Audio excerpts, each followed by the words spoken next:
ಯಾವ ರೈತರು ಕೂಡ ಹೀಗೆ ಮಾಡೋದಿಲ್ಲ. ರೈತರು ಈ ರೀತಿ ಬೆಳೆದಂತ ಕಬ್ಬಿಗೆ ಬೆಂಕಿ ಇಡಲ್ಲ. ರೈತರ ಹೆಸರಿನಲ್ಲಿ ಕಿಡಿಗೇಡಿಗಳು ಮಾಡಿರುವಂತ ಕೃತ್ಯ ಅಂತ TV9 ಜೊತೆಗೆ ಈಗ ಮಾತನಾಡ್ತಾ ಇರಬೇಕಾದ್ರೆ ಸಚಿವ ಶಿವಾನಂದ ಪಾಟೀಲ್ ಅವರು ಹೇಳಿದ್ರು. ರೈತರು ಹಿಂಗ್ ಮಾಡೋದಕ್ಕೆ ಸಾಧ್ಯನಾ ಅಂತ ಪ್ರಶ್ನೆ ಮಾಡ್ತಿದ್ರು ಅವರು. ಸಾಧ್ಯ ಇಲ್ಲ, ರೈತರು ಮಾಡೋದಿಲ್ಲ. ಸಿಎಂಗೆ ಈ ಬಗ್ಗೆ ತನಿಖೆ ಮಾಡುವಂತೆ ಸಿಎಂ ಆದೇಶವನ್ನ ಮಾಡಿದ್ದಾರೆ. ಇದ್ರ ಬಗ್ಗೆ ತನಿಖೆ ಆಗಬೇಕು ಅಂತ, ಸತ್ಯಾಸತ್ಯತೆ ತಿಳಿಬೇಕು ಅನ್ನೋದಾಗಿ ಶಿವಾನಂದ ಪಾಟೀಲ್ ಹೇಳ್ತಾ ಇದ್ರು. ಪಾಟೀಲ್ ಪ್ರಶ್ನೆ ಆಗಿರೋದು ಪರಿಹಾರದ ವಿಚಾರವಾಗಿ ಸರ್ಕಾರ ಏನ್ ನಿರ್ಧಾರ ತಗೋಬಹುದು ಅಂತ. ಈ ಟನ್ಗೆ 3300 ಏನು ಕೊಡ್ತಾ ಇದ್ದಾರೆ, ಅದಕ್ಕೂ ಹೆಚ್ಚಿನದನ್ನ ಕೊಡ್ತಾ ಇದ್ದಾರೆ ಅಂತಾನು ಹೇಳಿದ್ರು. ಸಕ್ಕರೆ ಸಚಿವರೇ ಹೇಳಿರುವಂತ ಮಾತಿದು. ಕೆಲವು ಕಾರ್ಖಾನೆಗಳು ರೈತರಿಗೆ ಈ ಕಳೆದ ವರ್ಷ ಏನು ಕೊಡ್ತಾ ಇದ್ರು ಅದಕ್ಕಿಂತಾನು 300 ರೂಪಾಯಿ 400 ರೂಪಾಯಿ ಹೆಚ್ಚಳವಾಗಿ ಕೊಡ್ತಾ ಇದ್ದಾರೆ. ಈ ಬಾರಿ ಒಳ್ಳೆಯ ಬೆಲೆ ಕೊಟ್ಟು ಖರೀದಿ ಮಾಡ್ತಾ ಇದ್ದಾರೆ ಕಬ್ಬನ್ನ. ಆ ಕಾರಣಕ್ಕೆ ಇವತ್ತು ಲೋಡ್ ಗಟ್ಟಲೆ ಕಬ್ಬನ್ನ ತಗೊಂಡು ರೈತರು ಬಂದಿದ್ರು. ಬಟ್ ಈ ರೀತಿಯಾಗಿ ಆಗೋಗಿದೆ. ಸುಟ್ಟು ಹಾಕಿರೋದು ಅಥವಾ ವಾಹನಗಳಿಗೆ ಬೆಂಕಿ ಹಚ್ಚಿರೋದು ಇದು ರೈತರು ಮಾಡಲ್ಲ ಅಂತ ಹೇಳ್ತಾ ಇರೋದು ಶಿವಾನಂದ ಪಾಟೀಲ್ ಅವರು. ಹಾಗೆ ಇದ್ರ ಬಗ್ಗೆ ತನಿಖೆ ಕೂಡ ನಡೆಸ್ತೀವಿ ಅಂತ ಹೇಳ್ತಾ ಇದ್ದಾರೆ. ಹಾಗೆ ಜಿಲ್ಲಾ ಉಸ್ತುವಾರಿ ಸಚಿವರು ಕೂಡ 3 ದಿನದಿಂದ ಇಲ್ಲೇ ಇದ್ದಾರೆ.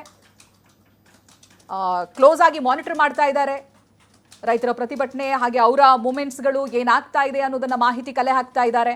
ಅವ್ರ ಜೊತೆಗೂ ಮಾತನಾಡಿದ್ದೀನಿ ಅಂತ ಹೇಳಿದ್ದಾರೆ ಸಕ್ಕರೆ ಸಚಿವರು. ಪರಿಸ್ಥಿತಿ ಮಾತ್ರ ಇವತ್ತು ಸಂಪೂರ್ಣವಾಗಿ ಭಿನ್ನವಾಗಿತ್ತು. ಇನ್ನು ಅಧಿಕಾರಿಗಳಿಂದ ಸಿಎಂ ಕೂಡ ಮಾಹಿತಿಯನ್ನ ಪಡೆದಿದ್ದಾರೆ. ಜಿಲ್ಲಾಧಿಕಾರಿ, ಜಿಲ್ಲಾ ವರಿಷ್ಠಾಧಿಕಾರಿಗಳಿಂದ ಮಾಹಿತಿಯನ್ನ ಪಡೆದುಕೊಂಡಿದ್ದಾರೆ.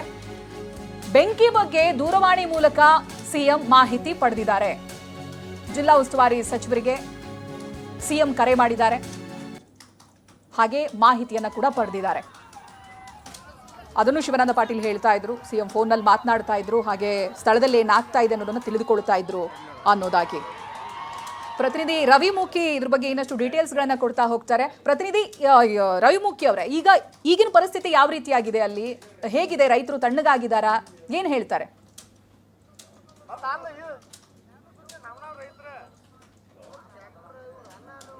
ಹೌದು ಪವಿತ್ರ, ಮತ್ತು ಪ್ರಮುಖವಾಗಿ ಹೇಳ್ಬೇಕಂದ್ರೆ ಬಾಗಲಕೋಟೆ ಜಿಲ್ಲೆ ಮುಧೋಳ ನಗರದಲ್ಲಿ ಕಳೆದ 14 ದಿನಗಳಿಂದ ಈ ಒಂದು ಕಬ್ಬಿನಾಗೆ ಒಂದು ಯೋಗ್ಯವಾದಂತ ಬೆಲೆ ಬೇಕು ಅಂತ ಹೇಳ್ಕೊಂಡು ಏನೋ ನಿರಂತರವಾಗಿ ಪ್ರತಿಭಟನೆ ಮಾಡ್ತಾ ಇದ್ರು. ಆದ್ರೆ ಕಳೆದ 5-6 ದಿನಗಳಿಂದ ಏನೋ ಪ್ರತಿಭಟನೆ ಒಂದು ರೀತಿ ತೀವ್ರ ಸ್ವರೂಪವನ್ನ ಪಡೆದುಕೊಳ್ಳುತ್ತೆ. ಯಾಕಂದ್ರೆ ಈ ಸಂದರ್ಭದಲ್ಲಿ ಹೇಗಾದ್ರೂ ಮಾಡಿ ರೈತರನ್ನ ಮನವೊಲಿಸೋಕೆ, ಅದ್ರ ಜೊತೆಗೆ ಕಾರ್ಖಾನೆ ಮಾಲೀಕರ ಜೊತೆನೂ ಕೂಡ ಜಿಲ್ಲಾ ಉಸ್ತುವಾರಿ ಸಚಿವ RB ತಿಮ್ಮಾಪುರ್ ಅವರು ಸಭೆ ಮಾಡ್ತಾರೆ.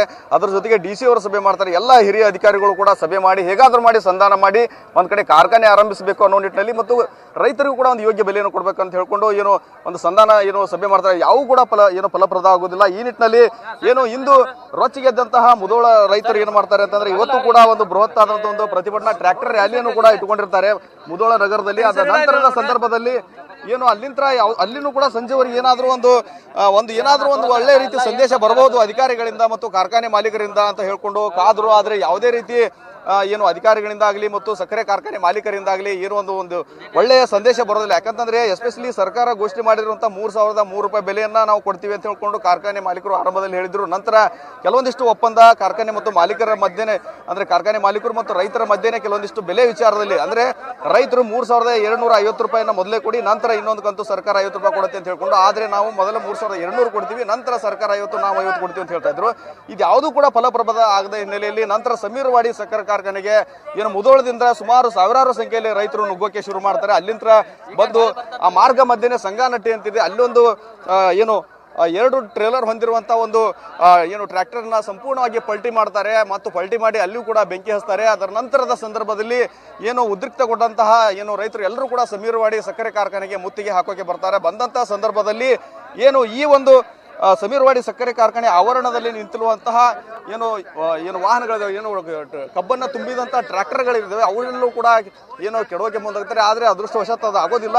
ಆದ್ರೆ ನಿಂತಹ ಕಬ್ಬಿಗೆನೆ ಬೆಂಕಿ ಹಚ್ಚುವಂತ ಕೆಲಸವನ್ನ ಕಿಡಿಗೇಡಿಗಳು ಮಾಡಿದ್ರೆ, ಕೆಲವೊಂದಿಷ್ಟು ಜನ ಅವ್ರು ರೈತರು ಮಾಡಿಲ್ಲ ಅಂತಂದ್ರೂ ಕೂಡ ಕೆಲವೊಂದಿಷ್ಟು ಜನ ಕಿಡಿಗೇಡಿಗಳು ಮಾಡಿದ್ದಾರೆ ಅಂತಾನೆ ಹೇಳ್ಬೋದು. ಆದ್ರೆ ಇದು ರೈತರು ಮಾಡಿದ್ದಾರಾ ಅಥವಾ ಬೇರೆ ಕಿಡಿಗೇಡಿಗಳು ಮಾಡಿದ್ದಾರಾ ಅನ್ನೋದು ಯಾವುದಕ್ಕೂ ಕೂಡ ಸ್ಪಷ್ಟತೆ ಇಲ್ಲ. ಒಟ್ಟಿನಲ್ಲಿ ರೈತರಿಗೆ ಲಾಭ ಆಗ್ಲಿ ಅಂತ ಹೇಳ್ಕೊಂಡು ಒಂದು ಒಳ್ಳೆ ಉದ್ದೇಶದಿಂದ ರೈತರು ಪ್ರತಿಭಟನೆ ಮಾಡ್ತಾ ಇದ್ರು. ಮಾಡಿದ್ರು. ಆದ್ರೆ ಇನ್ನೊಂದು ಕಡೆ ರೈತರಿಗೆ ನಷ್ಟವನ್ನು ಉಂಟುವಂತಹ ಪರಿಸ್ಥಿತಿ ಆಗಿದೆ. ಇಲ್ಲಿ ದೃಶ್ಯದಲ್ಲಿ ನಾವು ತೋರಿಸ್ತಾ ಇದೀವಿ ಕಾರ್ಖಾನೆ ಸ್ಥಿತಿಗತಿ ಎಷ್ಟು ಮಟ್ಟಿಗೆ ಅಂದ್ರೆ ಈಗ ಒಂದು ಟ್ರ್ಯಾಕ್ಟರ್ನ ಸ್ಥಿತಿಗತಿ ಎಷ್ಟು ಮಟ್ಟಿಗೆ ಆಗಿದೆ ಅಂತಂದ್ರೆ ಸಂಪೂರ್ಣವಾಗಿ ಟ್ರ್ಯಾಕ್ಟರ್ನ ಎಂಜಿನ್ ಸುಟ್ಟು ಕರಕಲಾಗಿರುವಂತದ್ದು ಇಲ್ಲಿ ದೃಶ್ಯದಲ್ಲಿ ತೋರಿಸ್ತಾ ಇದೀವಿ ನಾವು. ಯಾಕಂತಂದ್ರೆ ಒಂದು ರೀತಿ ಬೂದು ಬಣ್ಣಕ್ಕೆ ತಿರುಗಿದೆ ಟ್ರ್ಯಾಕ್ಟರ್ ಹೋಗಿ.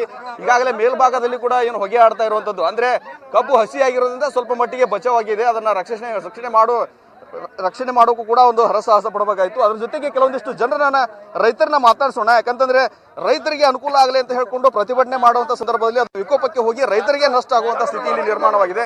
ಸರ್, ಈಗ ಈ ತರ ಆಗಿದೆ, ಇದಕ್ಕೆ ಯಾರು ಹೊಣೆ ಅಂತೀರಿ ಮತ್ತು ಮಾಡಿರೋ ಯಾರು ಅಂತ ಹೇಳ್ತೀರಿ ನೀವು? ನೋಡ್ರಿ, ರೈತ ಸಂಘದವ್ರನ್ನ ಹೊಣೆರಿ ಇದಕ್ಕೆ. ಈಗ ಇವ್ರೇನು ಬಂದು ಈ ತರ ಏನು ಮಾಡ್ಯಾರಲ್ಲ, ಇವ್ರೇನು ರೈತರೇನಲ್ಲ, ರೈತರ ಮಕ್ಕಳು ಅಲ್ಲಿ ಇವ್ರ ರೈತರು ಅಂದ್ರೆ ಇದನ್ನ 12 ತಿಂಗಳ ನಾವು 14 ತಿಂಗಳು ಬೆಳೆದಿದ್ದ ಕಬ್ಬು ಇಲ್ಲಿ ತೊಗೊಂಡ್ ಬಂದ ಇದು ಮಾಡ್ಬೇಕಾದ್ರೆ ಬೆಳಿಬೇಕಾದ್ರೆ ಪರಿಸ್ಥಿತಿ ಏನಾಗತ್ರಿ ಇದ್ರದ್ದು? ಕಬ್ಬ ಒಂದು ತಿಂಗಳಿಗೆ 3 ಗಣಿಕೆ ಬೆಳೆದೈತ್ರಿ. ಇದು 12 ತಿಂಗಳು 14 ತಿಂಗಳ ಕಬ್ಬ ನಾವು ತಂದು ಉಗಿಬೇಕಾರ ಪರಿಸ್ಥಿತಿ ಏನಾಗಿರ್ತೈತ್ರಿ? ರೈತರಾಗಿದ್ದಂದ್ರೆ ಈ ಟೈಪ್ ಮಾಡತ್ರಿಕಿಲ್ಲ ಇವ್ರ. ರೈತರಾಗಿದ್ರ ಇವ್ರು ಈ ಟೈಪ್ ಮಾಡತ್ರಿಕಿಲ್ರಿ ಇವ್ರ. ಇನ್ನ ಇವ್ರ ಹೋರಾಟ ನಡೆಸ್ಯಾರ, ಅವ್ರು ನಡೆಸಲ್ರಿ ಇವ್ರ. ಫ್ಯಾಕ್ಟ್ರಿ ಅವ್ರದ್ದು ಬಂದ ಫ್ಯಾಕ್ಟ್ರಿ ಅವ್ರು ಏನಾದ್ರು ಅಲ್ಲಿ ಕುತ್ಕೊಂಡ ಮಾತಾಡಿ ಏನಾದ್ರು ಇದು ಮಾಡ್ಬೋದಾಗಿತ್ತು. ಇಲ್ಲಿ ಏನು ಸರ್ಕಾರ ಏನು ನಿಗದಿಪಡಿಸೈತಿ ಅದರ ಪ್ರಕಾರ ಇಲ್ಲಿ ನಾವು ಇವತ್ತೊಂದು 5,000 ಜನ ಕೂಡ್ಕೊಂಡು 5-10 ಸಾವಿರ ಜನ ಕೂಡ್ಕೊಂಡು ಫ್ಯಾಕ್ಟ್ರಿ ಅವ್ರ ಜೊತೆ ಮಾತಾಡ್ಕೊಂಡು 3,300ಕ್ಕೆ ನಾವು ಒಪ್ಪಿಕೊಂಡು ಇವತ್ತೇನು ಕೆರಿಯರ್ ಪೂಜೆ ಮಾಡಿ ಸ್ಟಾರ್ಟ್ ಮಾಡಿದ್ವಿ. ನಾವು ಈ ನಮ್ಮ ಫ್ಯಾಕ್ಟ್ರಿ ಹದ್ದಲ್ಲಿ ಬರೋತಕ್ಕಂಥ 10 ರಿಂದ 15 ಹಳ್ಳಿ ಜನ ಎಲ್ಲರೂ ನಾವು ಇಲ್ಲಿ ಇದ್ದವ್ರು ಇದೀವಿ.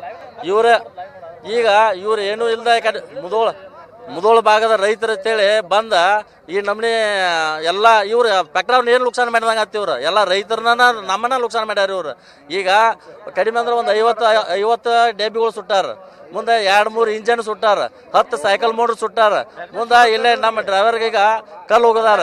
ನಾವು ಇಲ್ಲೇ ಸ್ಥಳೀಯವ್ರದೀವಿ, ಇಲ್ಲೇ ಇದನ್ನ ಮಾಡ್ಕೊಂಡು ಲೋಕಲ್ದಾಗಿನವ್ರ ಬಂದು ಇಲ್ಲಿ ನೋಡೋಕ್ಕಾಗಲಿ ಇಲ್ಲಿ ನಮ್ಮ ಮಂದಿ ಕೂಡದಕ್ಕೆ ಅವ್ರು ಬಿಟ್ಟು ಓಡಿ ಹೋಗ್ಯಾರ ಈಗ ಇಲ್ಲಿಂದ. ಈಗ ಅವ್ರು ಸದ್ಯದಾಗ ಇಲ್ಲಿ ಬಂದಂಥವ್ರು ಎಲ್ಲ ಕಬ್ಬಿನ ಮಾಲಕರಾತು ಗಾಡಿ ಮಾಲಕರ ಬಂದಾರ. ಇದಕ್ಕೆ ಪರಿಹಾರ ಸರ್ಕಾರ ಕೊಡಬೇಕು, ಇಲ್ಲ ಇವ್ರು ರೈತ ಸಂಘದವ್ರನ್ನ ಮೇನ್ ಇದಕ್ಕೆ ಆರೋಪಿ ಅಂತೇಳಿ ನಾವು ಹೇಳಕ್ ಇಷ್ಟಪಡ್ತೇವೆ. ನಿನ್ನೆ ನಿಮ್ಮ ಕಾರ್ಖಾನೆ ಒಂದು ಯೋಗ್ಯವಾದಂತ ದರವನ್ನ ಈಗಾಗಲೇ ಪ್ರಕಟಣೆ ಮೂಲಕ ಕೂಡ ಹೊರಡಿಸಿತ್ತು. ಅದನ್ನ ಹೇಗಾದ್ರೂ ಮಾಡಿ ಎಲ್ಲ ಒಂದ್ ಕಡೆ ಅವರು 3,750 ಕೇಳ್ತಾ ಇದ್ರು. ನಿಮ್ ಕಾರ್ಖಾನೆ ಹತ್ರ 3,700 ಆಗಿತ್ತು ಗೋದಾವರಿ ಶುಗರ್ ಹತ್ರ. ಅದನ್ನ ಸರಿಯಾಗಿ ಅಧಿಕಾರಿಗಳು ಕೂಡ ಎಲ್ಲರೂ ಕೂಡ ಮಾತಾಡ್ಕೊಂಡು ಸಮನ್ವಯ ಸಾಧಿಸಿ ಒಂದು ಶಾಂತಯುತವಾಗಿ ಸೌಹಾರ್ದಯುತವಾಗಿ ಮುಗಿಸುವಂತ ಕೆಲಸ ಆಗಬೇಕಾಯ್ತಲ್ಲ. ಈ ರೀತಿ ಟ್ರ್ಯಾಕ್ಟರ್ಗೆ ಬೆಂಕಿ ಹಚ್ಚುವಂತದ್ದು ಇದು ಎಷ್ಟು ಮಟ್ಟಿಗೆ ಸರಿ ಅಂತಂದ್ರೆ ನಿಮಗೆ ಎಷ್ಟು ಮಟ್ಟಿಗೆ ಲಾಸ್ ಆಗ್ತಾ ಇದೆ? ಎಷ್ಟು ಕೋಟ್ಯಾಂತರ ಆಗಿರ್ಬೋದು, ಲಕ್ಷಾಂತರ? ಒಂದು ನಾವ ಗ್ಯಾಂಗ್ ಮಾಡಿ ಅಲ್ಲಿ ಟ್ರ್ಯಾಕ್ಟರ್ ತಗೊಂಡ ಗ್ಯಾಂಗ್ ಇದು ಮಾಡ್ಬೇಕಾದ್ರೆ ಕಡಿಮೆ ಅಂದ್ರು 30 ರಿಂದ 40 ಲಕ್ಷ ರೂಪಾಯಿ ಖರ್ಚಾಗತ್ರಿ. 40 ಲಕ್ಷ ರೂಪಾಯಿ ಖರ್ಚಾಗತ್ರಿ ಗ್ಯಾಂಗ್ ಮಾಡ್ಬೇಕಾದ್ರೆ. ಹಂಗಿದ್ರೆ ಎಲ್ಲರೂ ಗ್ಯಾಂಗ್ ಮಾಡ್ತಿದ್ರ ಪಾಪ. ಅದರಿಂದ ಕಡಿಮೆ ಅಂದ್ರೆ ಒಂದು 20,000 ಗ್ಯಾಂಗಿನವ್ರ ಆತು, ಒಂದು 1200-1300 ಟ್ರ್ಯಾಕ್ಟರ್ಗಳದಾವ ಇಲ್ಲಿ ಲೋಕಲ್ದಾಗ. ಈಗ ಅವ್ರಿಗೆ ಎಲ್ಲ ಕೂಲಿಗೆ ಸಹಿತ ಫ್ರೀ ಆಗ್ಯಾರ. ಕಬ್ಬು ಕಡಿಯುವಂಥ ವ್ಯಕ್ತಿಗಳ ಕೂಲಿಗೆ ಫ್ರೀ ಆಗಿದ್ರು. ಅದಕ್ಕಾಗಿ ನಾವು ಎಲ್ಲ ರೈತರು ಕೂಡಿ 5,000 ರಿಂದ 6,000 ರೈತರು ಕೂಡಿ ಫ್ಯಾಕ್ಟ್ರಿ ಇವತ್ತು ಸ್ಟಾರ್ಟ್ ನಿನ್ನೆನೂ ಕುಡಿದ್ವಿ, ಮೊನ್ನೆನೂ ಕುಡಿದ್ವಿ. ಕೂಡಿ ಎಲ್ಲರಿಗೂ ಫ್ಯಾಕ್ಟ್ರಿ ಅವ್ರಿಗೆ ಒತ್ತಾಯ ಮಾಡಿ ನೀವು ಏನು ಕೊಡಕ್ಕೆ ಒಪ್ಕೊಂಡಿರಲ್ಲ. ಗೌರ್ಮೆಂಟ್ದು ಏನು ಇದಾಗೈತಿ 3,300 ರೂಪಾಯಿ, 3,200 ರೂಪಾಯಿ ಪೈಲಕ್ಕಂತಾಗಿ 50 ರೂಪಾಯಿ ಸರ್ಕಾರದಿಂದ ಬರಬೇಕಾದದ್ದು, 50 ರೂಪಾಯಿ ಫ್ಯಾಕ್ಟ್ರಿ ಅವ್ರು ಕೊಡಬೇಕಾದದ್ದು ಎಲ್ಲ ಅವ್ರು ಎರಡನೇದಕ್ಕೆ ಅಂತ ಕೊಡ್ತಾರೋ. ಮೊದಲನೇದಾಗಿ 3,200 ರೂಪಾಯಿ ಕೊಡ್ಬೇಕಂತೇಳಿ ತೀರ್ಮಾನ ಮಾಡಿದ್ವಿ.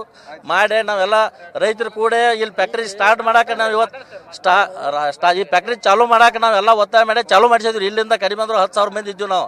ಇವ್ರು ಏನೂ ಇಲ್ದ ಮುದೋಳದಿಂದ ಬಂದ ಈ ಟೈಪ್ ಮಾಡ್ಯಾರು. ಇದಕ್ಕೆ ಅವರು ನೇರವಾಗಿ ಹೊಣೆ ಹಾಕಾರ ಅಂತೇಳಿ ಹೇಳಕ್ಕೆ ಇಷ್ಟು ಇಲ್ಲಿನ ರೈತರ ಮಾತು. ಅದ್ರ ಜೊತೆಗೆ ನಾವು ಇನ್ನೊಂದು ಭಾಗದಲ್ಲಿ ತೋರಿಸ್ತಾ ಇದ್ವಿ ಎಷ್ಟು ಮಟ್ಟಿಗೆ ತೊಂದರೆ ಆಗ್ತಾ ಇದೆ ಮತ್ತು ಎಷ್ಟು ಟ್ರ್ಯಾಕ್ಟರ್ಗಳು ಸುಟ್ಟಿದೆ. ಅಂದ್ರೆ ಈಗಾಗಲೇ ತಿಳಿದು ಬಂದಿರುವ ಒಂದು ಮಾಹಿತಿ ಪ್ರಕಾರ ಸುಮಾರು ಒಂದು 30 ರಿಂದ 40ಕ್ಕೂ ಅಧಿಕ ಟ್ರ್ಯಾಕ್ಟರ್ಗಳು ಈ ಒಂದು ಬೆಂಕಿಗೆ ಆಹುತಿಯಾಗಿ ಏನು ಕಬ್ಬು ಸುಟ್ಟಿರುವಂತದ್ದು.